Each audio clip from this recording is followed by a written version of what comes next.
Hey, how you doing? Hopefully you're having a great day. It's the end of the week. It's Friday. So you got the weekend to look forward to. It's that week in between the Super Bowl. So you got Pro Bowl games if you're got the NHL All-Star game. So you have some options while you wait for the Super Bowl next weekend. But my Patriots made some news. So I felt like I'd have to do a video to give you my thoughts. Because we know was a few weeks ago. I think it's been like a month already almost. It seems like where we learned Gerard Mayo was going to take over for Bill Belichick and lead the Patriots into the post Belichick era. We went through the post Brady era. It was, you know, started off, eh. You get Mac Jones, you go with 10-7 his rookie year. You feel okay about it, and then it just progressively got to the point where 4-13 happened last year. Changes probably needed to be made. And as tough as it was to see Belichick go, it seemed like it was time. But the questions around Gerard Mayo were, how is he going to fill his staff? Because that's important, especially for a guy who's young and inexperienced as a head coach. His first time going through all this. And we got the final piece yesterday, a couple of days ago. So I want to talk about that, give you my thoughts on the staff, and I guess maybe an outlook on best case scenario, maybe. So let's talk about it. Like I said, Gerard Mayo is the guy in the middle there. Everything revolves around him. Like I said, Patriots player, linebacker coach, de facto defensive coordinator, co-defensive coordinator with Steven Belichick. So he's been in the system. Fine. Love the hire. Then you have DeMarcus Covington, who's lower left there. He's the defensive coordinator. He's been promoted from within. He's been here. Love the pick as well. He's like highly regarded around the league. He's a guy that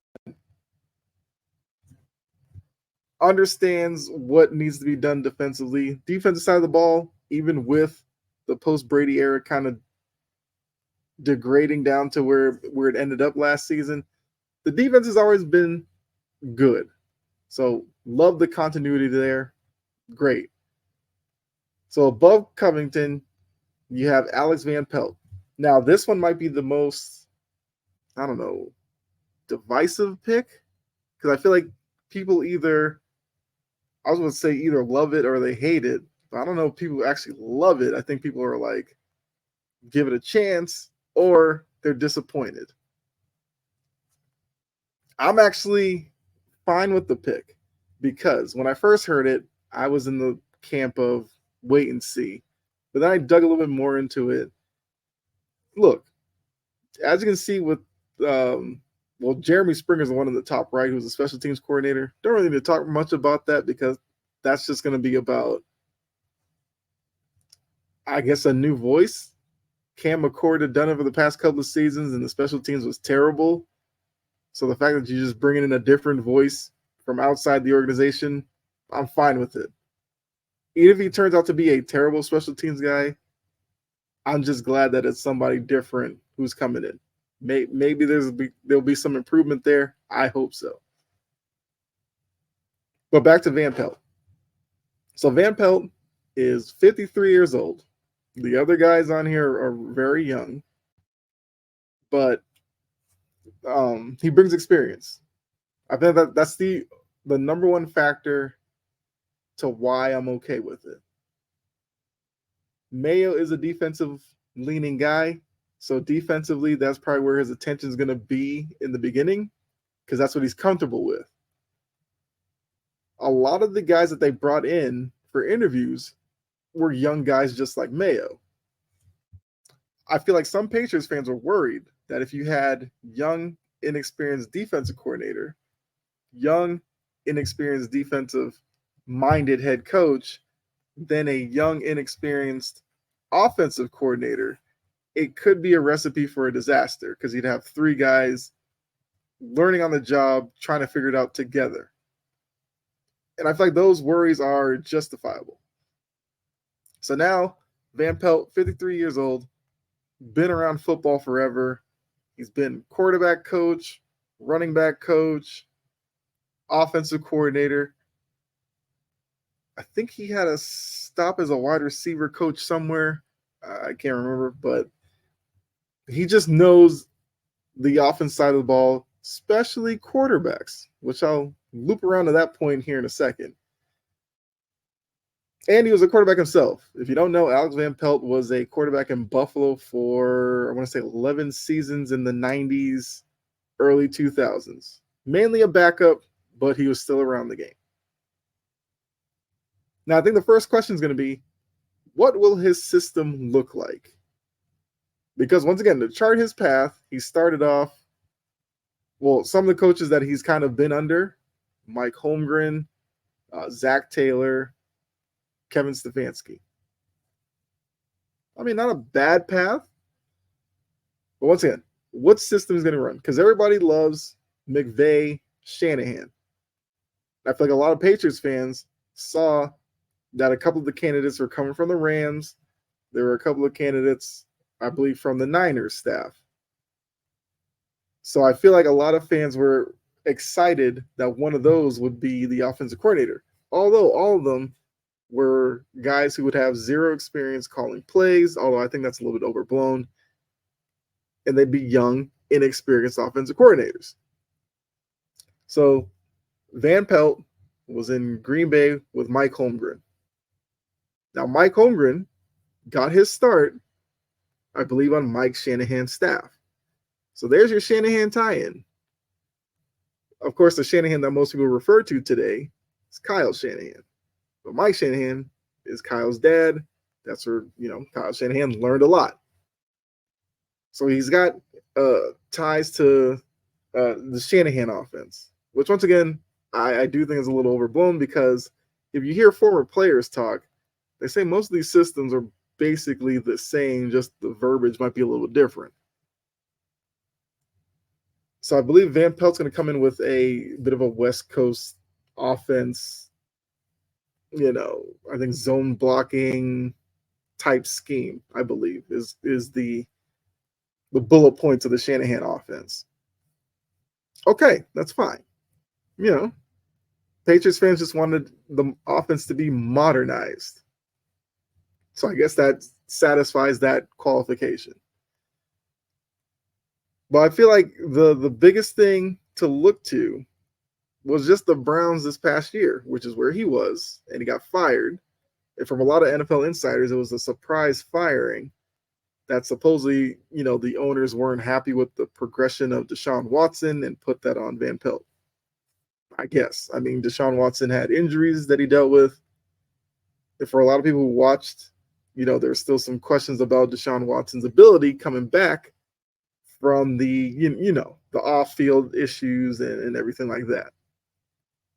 Now, if you're going to tell me that Watson was playing like Houston Texans Watson, but was terrible, then okay, I guess you could pin that on the offensive coordinator, but he wasn't.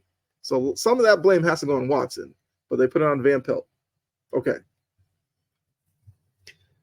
Maybe it's a blessing in disguise that the Patriots were able to get him because he went in for an interview.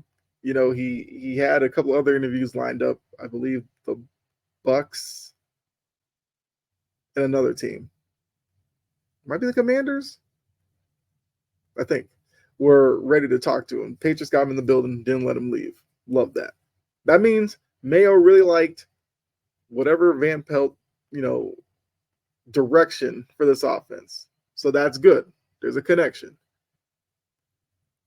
But yeah, he's worked with Aaron Rodgers, I believe Baker Mayfield, they said, which I think was early on in I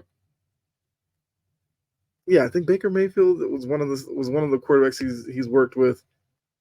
Then, like I said, this past season, he had Watson, Dorian Thompson-Robinson, PJ Walker, Joe Flacco. 4 different guys, an offensive line that was a little bit beat up, I believe, by the end. They won 11 games. So the thing's going to be, did he call plays? Well, Stefanski, I guess, was the de facto OC as the head coach, but Van Pelt was in the meetings and game planning and all that. So he's a part of it, but I guess he just didn't call plays. Then I dug a little bit deeper, saw that there was a playoff game during the COVID season when Stefanski had COVID, so he couldn't do his duties as, head coach and OC once again. Van Pelt called plays that game. The offense scored 48 points against the Steelers team and won their playoff game. So he has a little bit of experience with it. Once again, former players say that aspect of it is kind of a moot point. So the fact that he was in the meetings with Stefanski and all that, coming up with the game plan for Sunday, I think that's more of an important factor than necessarily calling the plays. Not to say he's going to be great at it, because we're going to have to see how that works. But if you remember, Bobby Slowick with the Texans never called plays before. Houston's offense was pretty good. Mike McDaniel with the Dolphins never called plays before he got the Dolphins job, where he's the head coach, but he's also the offensive coordinator. He calls plays now.